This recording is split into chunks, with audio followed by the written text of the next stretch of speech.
ॐ नमः सिद्धेभ्यः।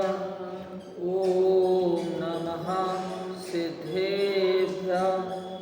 ॐ नमः सिद्धेभ्यः।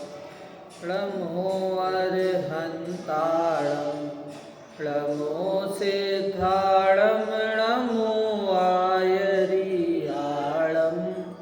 प्रणमो वज्रायाळं प्रणमो लोये सबसाहुळं।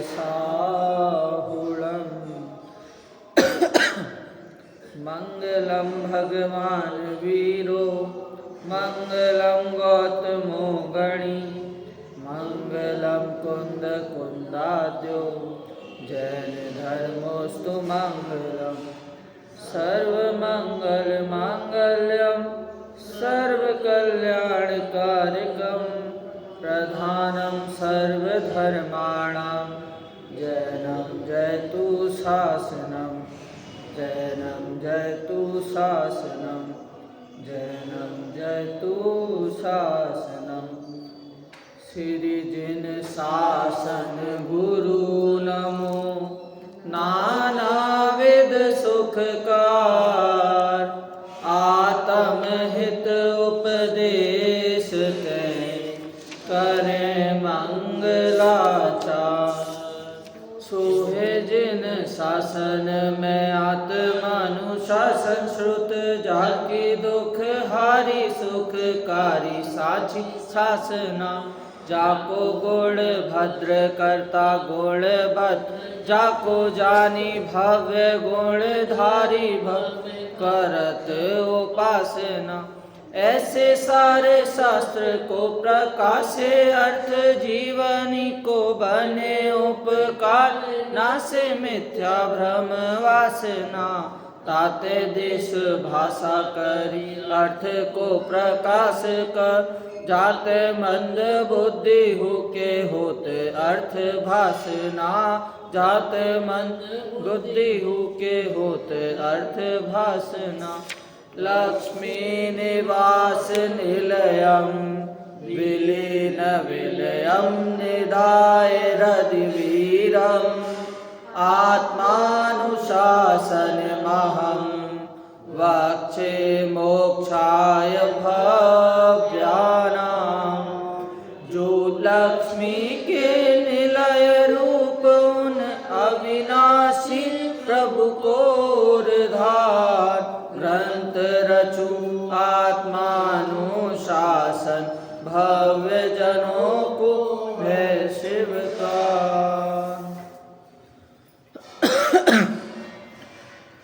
अभी आत्मानुशासन नामक ग्रंथ, इसमें गुणभद्राचार्य द्वारा जो लिखी गई है, इसमें सारे तरीकों से, चाहे वो लोक की रीति के अनुसार ही क्यों ना हो, चाहे वो धार्मिक की अपेक्षा क्यों ना हो, संपूर्ण नीति वचनों से इस जीव को कहा है कि यदि दुख दूर करना है और सुख की प्राप्ति करनी है तो इसके लिए कोई भी शॉर्टकट नहीं है। मार्ग है लेकिन ऐसे अलग अलग मार्ग नहीं है, एक ही मार्ग है। जो उपदेश अनगारों को है वही सागारों के लिए है। तो इसीलिए जरूरी है कि धर्म मार्ग पर चलना है, धर्म की शरण ग्रहण करना है तो इन मार्गों पर ही चलना पड़ेगा। इसके दोषों के बारे में अभी चर्चा कर रहे हैं। तो दोष कैसे कि सबसे प्रथम तो इसका दोष है कि पुद्गल से अपनत्वपना मानना। पुद्गल की ओर इसकी दृष्टि जब तक रहेगी तब तक इसे भगवान आत्मा पर दृष्टि नहीं जा सकती है। जैसे पंडित टोडरमल जी ने उनकी आदि पंक्ति आती है कि पुद्गल से कुछ नाता नहीं है इसका। ऐसी एक पंक्ति है, अभी मेरे शब्द से शब्द नहीं मिल रहे। तो पुद्गल से इसका कोई भी नाता नहीं है। क्यों? क्योंकि पुद्गल तो अलग है और जीव अलग है। ये संपूर्ण जिनागम का यही सार है। तो जैसे अपने पास आधार कार्ड भी अगर अपन बनवाते हैं तो आधार कार्ड अपन एक से ज़्यादा नहीं रख सकते, उसे अन्याय में गिना जाएगा, इल्लीगल गिना जाएगा। अगर आधार कार्ड की जगह ड्राइविंग लाइसेंस ये सारी चीज़ें भी हम एक से ज़्यादा नहीं कर सकते। ये सरकारी दस्तावेज हम मात्र अपने आईडी प्रूफ में ओनली एक रख सकते हैं। उसी प्रकार यदि सुखी होने का मार्ग है तो उसमें भी कोई एक ही अनुगमन कर सकता है, या तो वो भगवान जीव ही करेगा या तो कोई नहीं, क्योंकि वहाँ तक जाने का रास्ता सिर्फ जीव तक का ही, जीव से ही संभव है। और यदि पुद्गल पर दृष्टि जा रही है, पुद्गल को अपना मान रहा है, तो ये मोक्ष मार्ग में अन्याय है। तो इसीलिए वहाँ तक का सुख, जो अपन सुख प्राप्ति के लिए प्रयत्न हमारा हो रहा है, वो नहीं होता, दुख ही उल्टा मिलता है। तो अब यहाँ पर अभी ये चर्चा आएगी कि अभी तक तो हमें दोष बता दिए, ये भी बताया कि वो गुरु हमारा सच्चा हितैषी है जो हमें दोष हमारे गिना रहा है। अब आगे इसकी ही वो करेंगे कि ज्ञानियों नहीं, ये कहाँ पर, ये इसमें अलग, हाँ, धर्मात्माओं की दुर्लभता भी हो गई थी। पेज नंबर 136, श्लोक नंबर 144। कल हमारी चर्चा हुई थी कि धर्मात्माओं की दुर्लभता, उसमें क्या आया कि जैसे चौथे काल में भी यही दुर्लभता थी। क्या दुर्लभता थी? उधर बोलने वाले भी थे, सुनने वाले भी थे, लेकिन अंगीकार करने वाले कुछ भिन्न ही थे, मतलब कुछ लोग ही थे, वो भी बड़ी दुर्लभ थे। लेकिन पंचम काल में क्या स्थिति बन रही है कि पंचम काल में सुनने वाले भी नहीं हैं, बोलने वाले भी नहीं हैं, तो अंगीकार करने वालों की चर्चा तो दूर दूर तक हम कर ही नहीं सकते, सोच भी नहीं सकते। एक सागर में भी ऐसा जरूरी नहीं है, हमेशा यहाँ पर ये थप्पा दे दिया जाता है कि पंचम काल है भाई साहब, तो पंचम काल में तो जाना भी संभव, हमारा सुखी होना भी इतना संभव नहीं है, मोक्ष जाना भी संभव नहीं है। तो पंचम काल में जो हो रहा है सो अपने आप उसे होने दो, काय को क्यों दिक्कत कर रहे हैं, अपन ज़्यादा धर्म में क्यों लग रहे हैं। तो वहाँ पर भी कहते हैं कि यदि योग्यता है, यदि ऐसा अंतर में अपना पुरुषार्थ है, तो पंचम काल में भी देव आकर उतरेंगे। यहाँ पर अपने पुरुषार्थ में कमी नहीं होनी चाहिए। जैसे कि एक घटना सागर की है कि सागर में पूरी गाड़ी में आग लग गई, लेकिन उसमें जो जिनेंद्र आराधना थी वो रखी थी, उसका एक पेज भी नहीं जला। अपन ने यही पंचम काल में देखा है कि जब सूरत कच्छ में भूकंप आया था तो वहाँ पर बाकी बड़ी से बड़ी बिल्डिंगें गिर गई थी, लेकिन जो मंदिर में अपने जैन श्रावक थे, जो साधर्मी थे, वो भक्ति कर रहे थे, पूजा कर रहे थे, दर्शन कर रहे थे, वो मंदिर की एक ईंट भी नहीं हिली। ये पंचम काल में ही देखा गया है। तो जहाँ तक हमारे अगर परिणाम विशुद्ध है, तो हमें बाहर के जितने भी जो क्या बोलते हैं उन्हें, डिजास्टर आ रहे हैं, जितने भी मुश्किल हो रही हैं, तो वो बाहर की चीज़ें हमें कुछ नहीं कर सकती। करने से ना करने से एक बात अवश्य कहते हैं कि यदि करने पर जाते हैं तो ज़्यादा दिक्कत खड़ी होती है। और नहीं करने पर जाएंगे कि हमें कुछ नहीं करना, सहज रहना है, तो वहाँ पर कोई दिक्कत नहीं होती। देखा भी जाता है कि यदि अपन करने कुछ विरुद्ध कार्य करने के लिए आए अपन, तो वहाँ पर तो अपन को दंड मिल जाता है, चालान मिल जाता है। लेकिन वही कार्य यदि हम अच्छे से भी कर रहे हैं तो हमारी कोई तारीफ भी नहीं करता, हमें कोई प्रोत्साहन भी नहीं करता। तो वो कार्य तो अपने रूप में करना ही है, वो तो नीति का कार्य है ही, परंतु यदि इसके विरुद्ध कार्य करोगे, इसके विरुद्ध प्रवाह में चलोगे तो दंड ही मिलेगा। आपने बड़ा प्रसिद्ध है जो नीता अंबानी का फ़ोन, वो बहुत प्रसिद्ध है कि बहुत महंगा है, उसमें रूबी लगी है, मणि लगी है। तो अब मुझे बताओ कि यदि वो फ़ोन दे दे हाथ में और अपन उसकी लाइट जला के चल रहे हैं, टॉर्च जला के चल रहे हैं, तो सामने गड्ढा आ गया और उसमें वो व्यक्ति गिर गया, तो बताओ क्या दिक्कत थी? उसके हाथ में मोबाइल है, उसमें मणि भी लगी है, उसकी टॉर्च भी है, वो जल भी रही है, और वो व्यक्ति तो भी गड्ढे में गिर गया। क्या उसकी भूल? भाई उसमें टॉर्च की भूल नहीं है, उसमें उस मोबाइल की भूल नहीं है, जबकि उसमें मणि लगी है, तो भी उसकी भूल नहीं है। भूल किसकी है? उस व्यक्ति स्वयं की भूल है कि गड्ढा देखा और गड्ढे में तो भी नहीं रुका और गड्ढे में गिर गया। यही इस जीव की भूल है कि इसे स्वयं देखा जा रहा है कि प्रत्यक्ष में मेरे जो कार्य हो रहे हैं सुख प्राप्ति के लिए, वही मुझे दुख दे रहे हैं। प्रत्यक्ष में दुख हो रहा है, लेकिन इसकी अज्ञानता, मूढ़ता ऐसी है कि इन दुखों में भी वो क्या मानता है कि मुझे सुख की प्राप्ति हो रही है। अभी अपन ने पिछले के श्लोकों में भी पढ़ा कि प्रत्यक्ष में इसे दुख लगता है, लेकिन तो भी इसमें सुख मानता है। तो यहाँ सुख नहीं है, सुखाभास है। पुद्गल के संबंध में तो अपन कई स्तुति, कई भक्तियों में भी बोलते हैं। क्या बोलते हैं? पुद्गल का क्या विश्वासा, जैसे पानी बीच पतासा।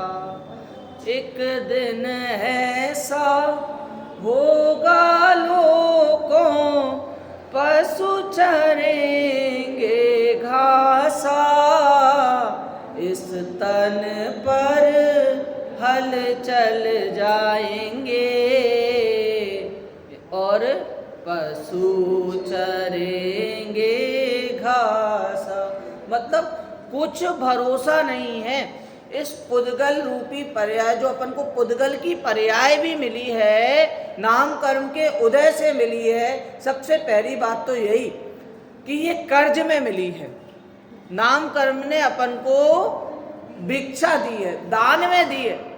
क्या? कि भाई ये पुद्गल की पर्याय तुम्हारी है, और वो पुद्गल की पर्याय जो हमें है अभी प्राप्त, उस पर्याय में भी हमारे अनुसार हम फेर बदल नहीं कर सकते। बताओ, मेरी चीज जिसको मेरी मान रहे हैं, उसमें भी हमें ऑप्शन नहीं मिलता कि हमें कैसी कलर टोनिंग चाहिए, कैसी आंखें चाहिए, कैसा चेहरा चाहिए।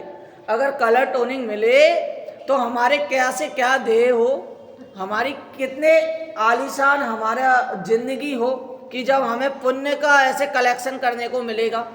लेकिन पुण्य संसार में ऐसा है कि अपन ने सारी पुस्तकों में, सोशल में अपन ने पढ़ा है कि सबसे ज़्यादा इंडिया में इलिटरेट, मतलब उनकी पॉवर्टी ज़्यादा है, गरीब लोगों की संख्या ज़्यादा है। हाँ, ये सब जानते हैं, लेकिन हमारा पुण्य ऐसा है कि वो हमारे आसपास भ्रम बनाता है, इल्यूजन क्रिएट करता है कि कोई भी दुखी नहीं है। आपको अभी यहाँ पर बैठे बैठे, या जब भी आप पूरे दिन में आपकी पूरी दिनचर्या निकल जाती है, ऐसा कोई व्यक्ति नज़रों में आया कि हमें उसके प्रति दया भाव, करुणा भाव एकदम आ गई कि बेचारा कितना गरीब है। ऐसा नहीं होता, क्योंकि पुण्य का उदय ही हमारा ऐसा है कि हमारे आसपास कोई हमें गरीब इतना दिखेगा ही नहीं, इतना दरिद्रपना हमें दिखेगा ही नहीं। ये पुण्य भ्रम बनाता है और इस भ्रम में ये जीव गर्राता है और पाप करता है, तो उसको फिर से संसार का वही परिभ्रमण करना पड़ता है। तो इसीलिए कह रहे हैं कि इस पुण्य का भी दोष जो आचार्य बता रहे हैं, जो गुरु बता रहे हैं, वो हमारे सबसे बड़े हितैषी हैं। और जो तारीफ करनी है, जो निर्दोषपना स्वयं हो रहा है, तो उसके लिए तारीफ की जरूरत नहीं है, वो तो वैसे भी मिलेगी ही मिलेगी। लेकिन दोषों को बताने वाले ऐसे बहुत विरले गुरु होंगे हमारे पास, तो हम उन गुरुओं के बारे में भी क्या करते हैं, प्रशंसा कर रहे हैं। क्या प्रशंसा? विवेकी जन प्रशंसा में संतुष्ट नहीं होते। ऐसा जिसको विवेक है कि दोष है वो मेरे हित के लिए है। देखिए उत्थानिका के साथ अपन जो उसकी हेडिंग के बाद जो दिया गया है उसको पढ़ते हैं। यहाँ कोई कहेगा, दोनों लोकों में हितकारी धर्म को कहने वाले श्री गुरु के द्वारा शिष्यों के दोषों को बताकर उन दोषों को दूर कराना चाहिए। यह तो ठीक है, परंतु दोष प्रकट करने पर शिष्य को अनिष्ट का संयोग होने से आर्त ध्यान होगा और वह अपना हित नहीं कर सकेगा। इस संदेह का निवारण आगामी छंद में करते हैं। क्या इसमें कहेंगे? उसको आर्त ध्यान होगा तो वो तो शिष्य की मूर्ता है, यदि हुआ तो, यदि शिष्य मान के घमंड, मान में चूर है तो। लेकिन यदि उसको विवेक होगा तो वो तो उसके लिए हित कर ही होगा। आपने गुरुदेव श्री के समय में एक जो सभा चलती थी, तो उनमें ग्रंथ लेकर बैठते थे। सभी जो भी श्रोतागण होते थे ग्रंथ लेकर बैठते थे। क्यों ग्रंथ लेकर बैठने की जरूरत क्या पड़ती है? जब हम दोष गिनाते हैं ना, हम किसी को बोलते हैं कि ग्रंथ लेकर बैठो, जिनवाड़ी पकड़ के बैठो, भक्ति हो रही है देख कर बोलो। हाँ याद है तो भी उन शब्दों को देखो। क्यों? क्योंकि जब हम इस ग्रंथ में देखते हैं तो हम सीधे गुण भद्राचार्य से कनेक्ट कर रहे हैं। हम इस ग्रंथ में देखते हैं तो सीधे टोडरमल जी से कनेक्ट कर रहे हैं। तो सारा डायरेक्ट कनेक्शन इस ग्रंथ के माध्यम से हमारा हो रहा है। तो इसीलिए कहते हैं कि हमें शास्त्र में ही देखकर पढ़ना चाहिए। यदि याद भी है तो भी उन शब्दों पर नजर हमें रहना चाहिए। तो ये बड़ा मुश्किल है। यदि आप किसी से बोलो, सभाओं में जाओ, भक्ति में जाओ, स्तुति में जाओ, भाई साहब ऐसे जिनवाड़ी दो, तो वो ऐसे मना भी कर देते हैं कि नहीं चाहिए। हम जिनवाड़ी पकड़ने में यदि हाथों को बोझ लगने लगे तो ये हाथ अपन गलत जगह यूज ना करें, जिनवाड़ी के लिए यूज करें, तो इन हाथों को मिलने की सार्थकता है। इस प्रकार हर तरीके से अपन को बोल रहे हैं। देखिए श्लोक में क्या कहते हैं। पृथ्वी नाम का छंद है, मैं यहाँ से पढ़ता हूँ, आप सभी भी दोहराना। गुणागुण विवेकी विहित मप्यलम दूषणम भवे सदुपदेश वन्मति मतामति प्रीयते कृतं किमपि धास्यतः स्तवनमप्यतीर्थोषितै नातोषयति तन्मनांसि खलु कष्ट ज्ञानता। क्या इसमें एक बार हिंदी का भी अपन पढ़ ले। गुण अरु दोष विवेकवान यदि अल्प दोष अतिशय कहते बुद्धिमान जन सदुपदेशवत उसमें अति प्रीति करते किंतु धृष्टतावश अविवेकी करे प्रशंसा तो धीमान तुष्ट नहीं होते हैं इसमें उन्हें कष्टप्रद यह अज्ञान। क्या, अरे ये बहुत, इसमें बहुत ज़्यादा विवेक चाहिए कि जब अपनी कोई प्रशंसा करे तो उसमें भी कैसा नहीं होना, उसमें भी खुश ना होना। प्रशंसा किस चीज की हो रही है कि ये चीज तो करने योग्य थी ही, इसमें प्रशंसा की क्या बात है। लेकिन यदि दोष मेरे ऐसे हैं और कोई मुझे ऐसा बताए कि तुम्हारे भैया ये दोष हैं, तो इसमें ज़्यादा मेरे को अच्छा लगेगा कि कम से कम किसी ने मेरे दोष बताए और मैं उनको सुधारने का प्रयत्न कर रहा हूँ। तो ये ज़्यादा हितैषी लोग लगते हैं। किसको? विवेकी जन को। अरे आप एक बार तो कोशिश करो, एक बार तो किसी को ऐसा बोल के देखो कि आज आपने ये गलती की थी। बहुत विरले जीव ऐसे होंगे जो अपनी गलती स्वीकार करेंगे। क्यों? क्योंकि उनको गलत सुनने का आदत ही नहीं है।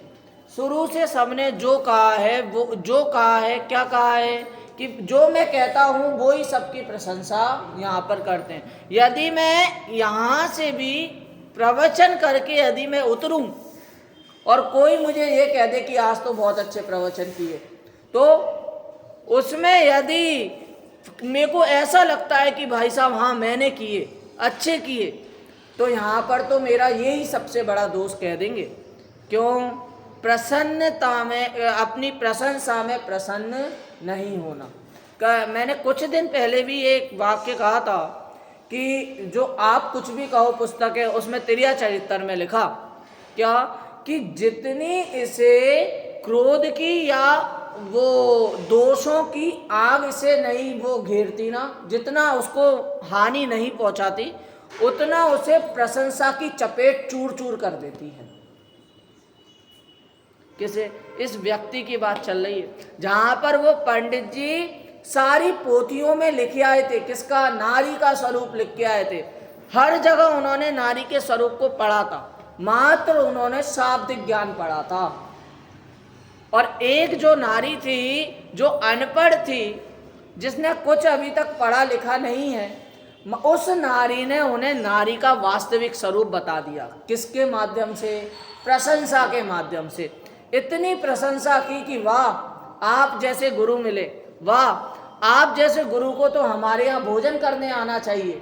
ऐसी ऐसी प्रशंसा के फूल बांधे और वो गुरु का पूरा अहंकार चकनाचूर हो गया। उस गुरु की क्या हालत हुई होगी जब उसका पति आया घर पे। उस गुरु को कैसा अंतर में वो हुआ होगा, कितना व्याकुलता हुई होगी कि वो एक डिब्बे के अंदर बंद है। आपने जहाँ तक कि मेरे ख्याल से सबने तिरिया चरित्र का जो बच्चों ने नाटक पहले किया था वो देखा है, तो सबको पता है वो कहानी।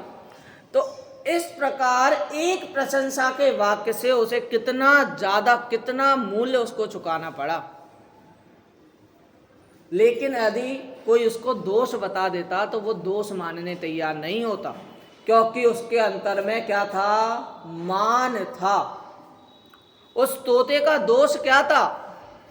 जिस तोते ने बोला कि शिकारी आएगा, जाल बिछाएगा, दाना डालेगा, लेकिन जाल में नहीं फंस, उसने तो याद कर लिया था, उसने तो अच्छे से रट लिया था, बोल रहा था।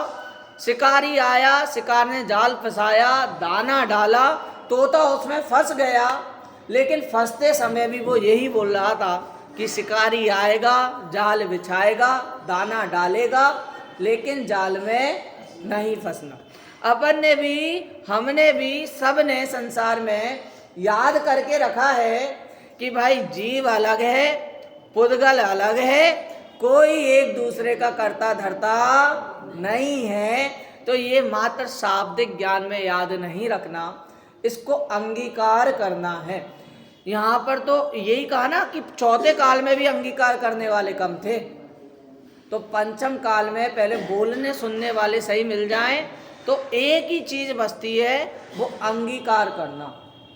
अपन कहते भी हैं, पंक्ति आती है, अंगीकृत है परम सत्य।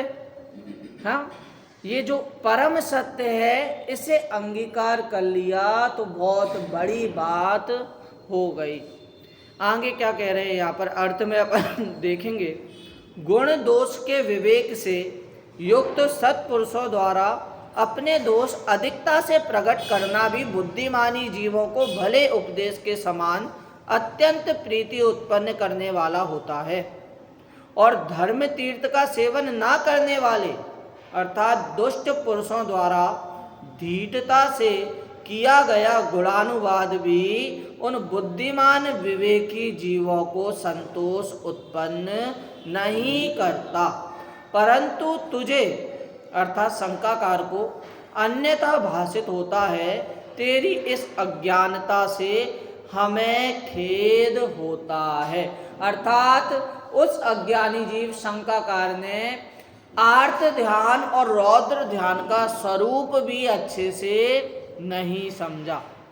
हाँ, इसका मतलब तो वही हुआ जो नींबू लाने गए और मौसम्बी को ले आए, तो उसको किसका ज्ञान है? मौसम्बी का ज्ञान है, नींबू का ज्ञान है? दोनों का ही ज्ञान नहीं है। अगर ज्ञान एक चीज का भी होता तो कम से कम वो एक चीज तो सही ले आता।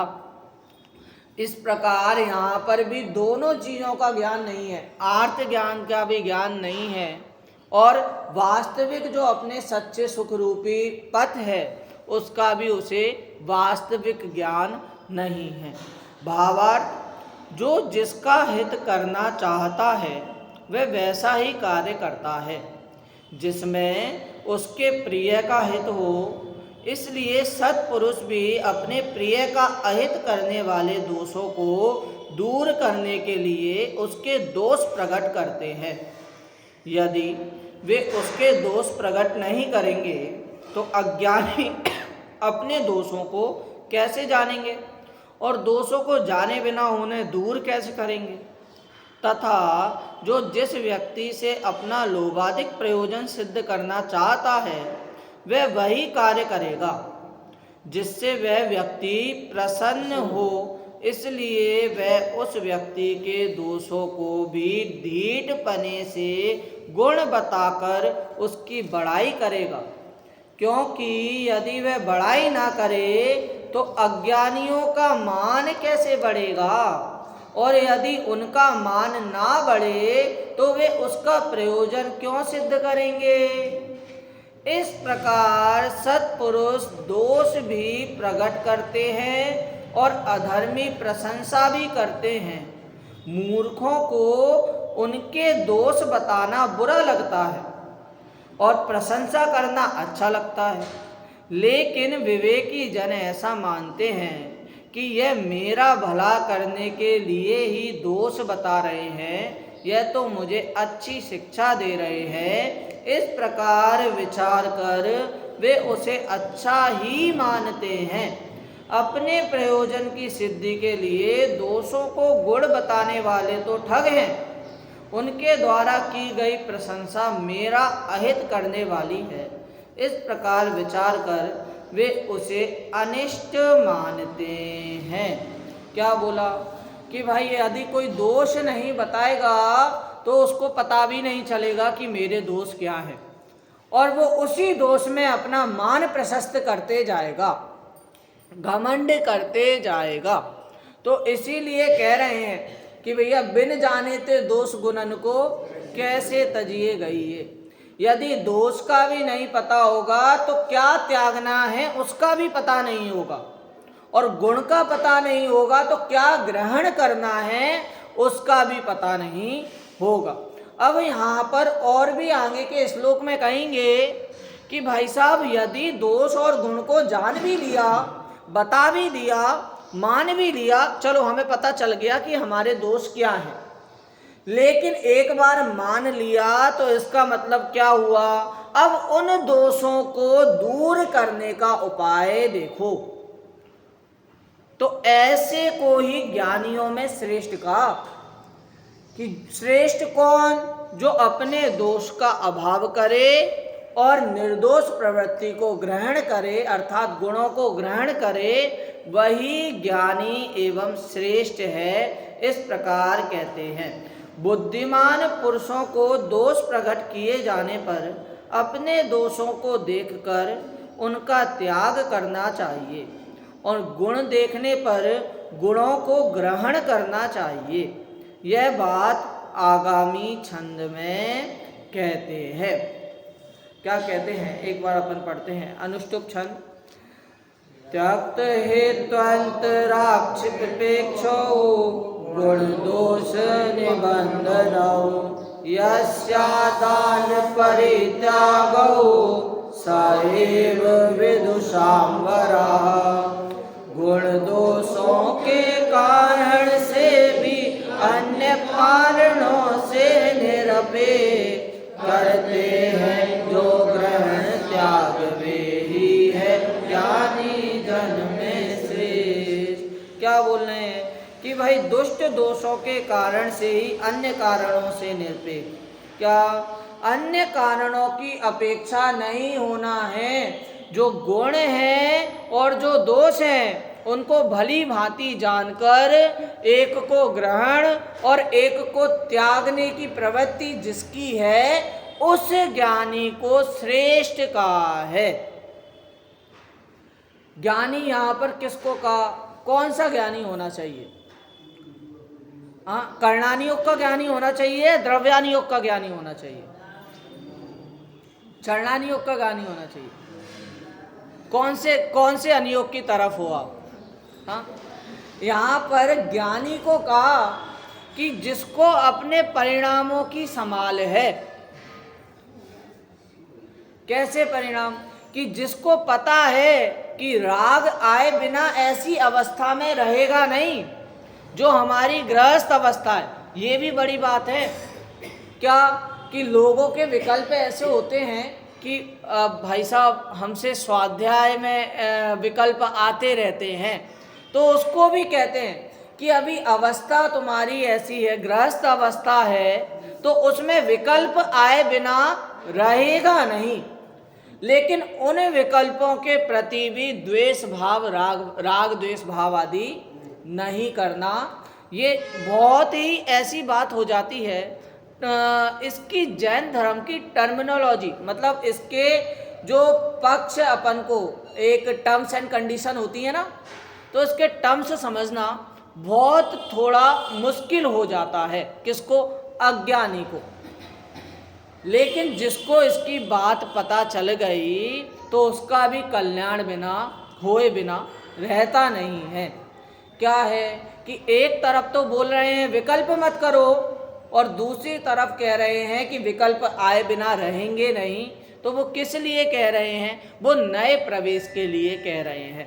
अपना नया प्रवेश है या अपन पुराने प्रवेश हो गए हैं?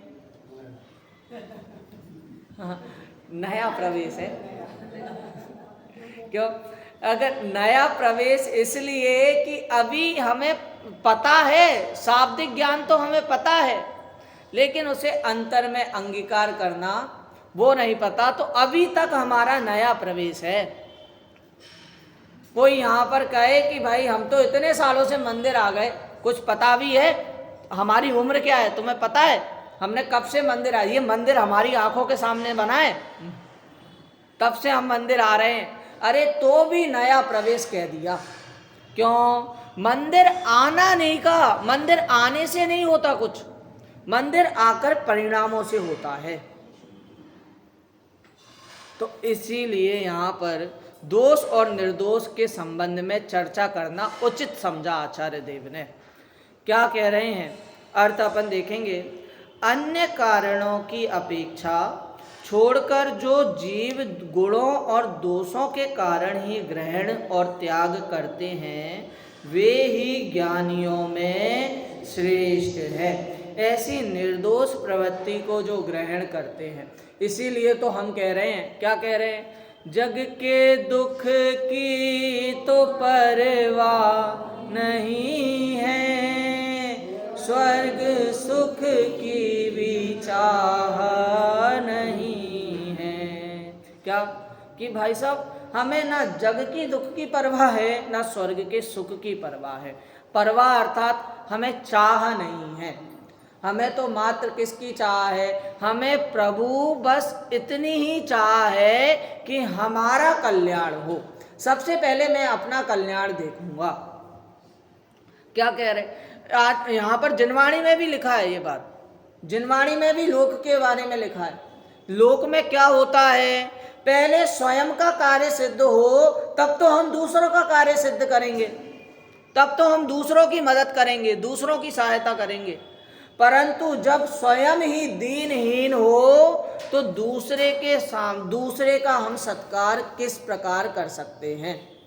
तो इसीलिए सबसे पहले तो स्वयं का कल्याण करना, फिर बाद में समय मिले, समय बोला, समय मिले तो अन्य का भी उपकार करना। और यदि दोनों परिस्थिति ऐसी बन रही है कि स्वयं का भी उपकार करना है, अन्य का भी उपकार करना है, तो उसमें किसको ग्रहण करना, स्वयं के उपकार को सबसे पहले सिलेक्ट करना कि पहले स्वयं का उपकार हो। तो इसीलिए का यहाँ पर निर्दोष प्रवृत्ति किसके लिए कह रहे हैं, मेरे लिए कह रहे हैं। तो इस प्रकार जानना, भावार्थ जीवों में किसी को ग्रहण करने की और किसी को छोड़ने की प्रवृत्ति पाई जाती है। जिनसे सम्यक दर्शन आदि गुण प्रकट हों उनका ग्रहण करना चाहिए, और जिनसे मिथ्या दर्शन आदि दोष उत्पन्न हो उनका त्याग करना चाहिए। देखिए धर्म, अपना जैन धर्म कहाँ कहते हैं ना कि बाकी धर्मों की जहाँ अंत होता है वहाँ से जैन धर्म का आरंभ होता है। क्या कि हर जगह तो अपन को क्या बोलेंगे, बाकी जगह अपन को क्या बोलेंगे, दोष क्या है कि तुम यहाँ पर मंदिर में नहीं आ रहे, ये दोष नहीं का। दोष क्या है कि मिथ्यात्व जब तक अंदर में है तब तक वो दोष है, और मिथ्यात्व को छोड़कर यदि सम्यक्त को ग्रहण कर रहे हैं तो वो निर्दोष प्रवृत्ति है, वो गुण है। तो ऐसे गुणों को अपनाने के लिए क्या प्रेरणा दे रहे हैं कि जब तक है से होगा, कल वही चर्चा है ना कि होगा से है तक का सफर आएगा तब सम्यक्त है। अर्थात शक्कर मीठी होगी नहीं, शक्कर मीठी है, नमक मीठा, नमक खारा होगा नहीं, नमक खारा है। तो उसी प्रकार बाहर में सुख होगा या बाहर में सुख है, ये जो मान्यता है ये मिथ्यात्व है। और अंतरंग में सुख है, मैं सुख का भंडार हूँ, ये है तो सम्यक तो है। और होगा पर अगर गाड़ी चली जाती है तो ये होगा वाली प्रवृत्ति अभी भी शंका में अटकी है, अभी भी मिथ्यात्व में अटकी है। हमेशा एक आदत होती है, एक ह्यूमन साइकोलॉजी भी होगी, वो भाभी है जो साइकोलॉजी, क्या कि ह्यूमन क्या करता है कि जब तक उसके पास सुख आने के लिए समय है ना तो वो अपना समय ऐसे ही गवाते रहता है। बच्चे के जब एग्ज़ाम है उसको पता है 1 महीने बाद एग्ज़ाम है, 1 हफ्ते बाद एग्ज़ाम है, लेकिन वो सबसे अच्छी तैयारी कब करेगा, एग्ज़ाम के 1 दिन पहले। ये होता है। तो ऐसे ही इसको लगता है कि अभी तो सब बढ़िया चल रहा है, लेकिन जब मुझे ऐसा लगने लगेगा कि संसार में दुख है तो मैं बाद में वो उस पद पे जाऊंगा, बाद में ऐसी दीक्षा ग्रहण करूंगा, बाद में उन ग्रहणों को, उन गुणों को ग्रहण करूंगा। तो जब तक बहुत लेट हो जाता है।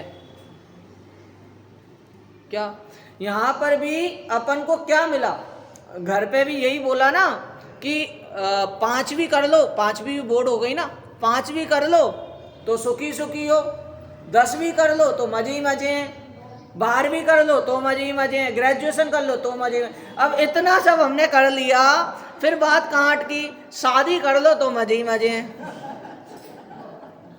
अब सभी अनुभवी लोग बैठे हैं, क्या अभी आपके मजे ही मजे हैं, आनंद ही आनंद है या नहीं है? तो वो आनंद कब है, जब हम आनंद को डिले कर रहे हैं, लेट कर रहे हैं, उसको खिसकाते जा रहे हैं। तो ऐसे यहाँ पर कि भाई साहब सम्यक तो प्राप्त करेंगे, कब करेंगे, जब हमें ऐसा अनुभूति होगी, जब हमें ऐसा विचार आएगा, जब हम ऐसा धर्म में परिणमेंगे। गे पे क्यों परिणमो, ग्रहण करो, इस पे क्यों नहीं आते। एक बाल ब्रह्मचारी सुमत प्रकाश जी हैं, उन्होंने भी कहा कि जब सम्यक्त के परिणाम हो रहे हैं तभी वो कार्य करना चाहिए। जब ऐसे भाव आ रहे हैं वर्तमान में और वर्तमान में ही वो कार्य करें तो सही है, लेकिन परिणाम बदलते रहते हैं। अगर बाद के उस पे टाल देते हैं तो वो परिणाम बदलकर क्या पता कुछ और हो जाए। तो इसीलिए क्यों झूठ बोल रहे हैं कि हम सम्यक तो प्राप्त करेंगे। यदि विचार बन रहे हैं तो अभी ऐसे परिणामों, हालांकि ये किसके लिए है बात, ये जिनका प्रवेश हो चुका है और जो पुराने हो चुके हैं। नए प्रवेश को भी यही क्यों कहा, क्योंकि पहले ही से पहली बात आई कि मोक्ष मार्ग का पथ एक ही है, अनगार के लिए भी और सागार के लिए भी। तो इसलिए उपदेश सबको बराबर का होता है। ये प्रवचन जो होते हैं, ये प्रवचन भी एक प्रेरणा होते हैं, प्रेरणा स्वरूप वचन होते हैं। इनको ग्रहण करने की नहीं कहा, इसको भी किसको ग्रहण करने की कहा, सम्यक्त को ग्रहण, मतलब स्व अभ्यास को ग्रहण करने की कहा है। जनागम में समागम का कोई भी अवकाश नहीं है। सही, जिनागम में समागम नहीं चाहिए, जिनागम में स्व का पुरुषार्थ चाहिए। और जब तक वो पुरुषार्थ बलवान नहीं होगा तब तक चाहे कितने ज्ञानियों का समागम आप ले लीजिए, वो किसी कार्य का नहीं है। आगे अपन देखते हैं भावार्थ। जीवों में किसी को ग्रहण करने की और किसी को छोड़ने की प्रवृत्ति पाई जाती है। जिनसे सम्यक दर्शन आदि गुण प्रकट हों उनका ग्रहण करना चाहिए, और जिनसे मिथ्या दर्शन आदि दोष उत्पन्न हो उनका त्याग करना चाहिए। इस प्रकार जो गुणों और दोषों के कारण ग्रहण त्याग करते हैं तथा जिनका अन्य कोई विषय कषाय आदि का प्रयोजन नहीं पाया जाता, वे जीव उत्कृष्ट ज्ञानी जानना चाहिए, क्योंकि वे अपना हित साधते हैं और अपना हित साधना ही बुद्धिमानों का कर्तव्य है। तो इसीलिए सबसे पहले अपना, जैन धर्म में एक स्वार्थी का, स्वार्थी संसार में स्वार्थी को किस वे में लिया, अब तो वो तो पता नहीं, उसकी तो अपन बात नहीं करेंगे। लेकिन जिनागम में स्वार्थी किसे कहा, जो स्व का अर्थ साधे। और स्व का अर्थ क्या है, स्व का अर्थ है सुख होना। हर कोई ये चाहता है कि मैं सुखी हूँ। जितनी भी अभी अपन बैठे भी हैं, अभी अपनी जो भी पोजीशन चेंज भी होती है तो वो सुखी होने के लिए होती है। इतनी छोटी छोटी जो अपनी क्रियाएं होती हैं वो सुखी होने के लिए होती हैं। तो भी अपन को ऐसा पता है कि हम दुखी हैं, तभी तो हम यहाँ बैठे हैं। तो इसीलिए हमें इस सुख रूपी पथ को अपनाना चाहिए और ऐसे गुणों को ग्रहण करना चाहिए, इस बात की प्रेरणा देते हैं। और आगे के श्लोक में कहेंगे अहित का त्याग और हित में प्रवर्तन करने की प्रेरणा। यही एक प्रकार से जो श्लोक अपन को अभी 145वें श्लोक में कहा कि गुण ग्रहण का और दोष का त्याग करना, उसी प्रकार का यही श्लोक है। तो इसकी चर्चा अपन कल करेंगे और इस प्रकार आज की वाणी को यहीं पर ही विराम देते हैं।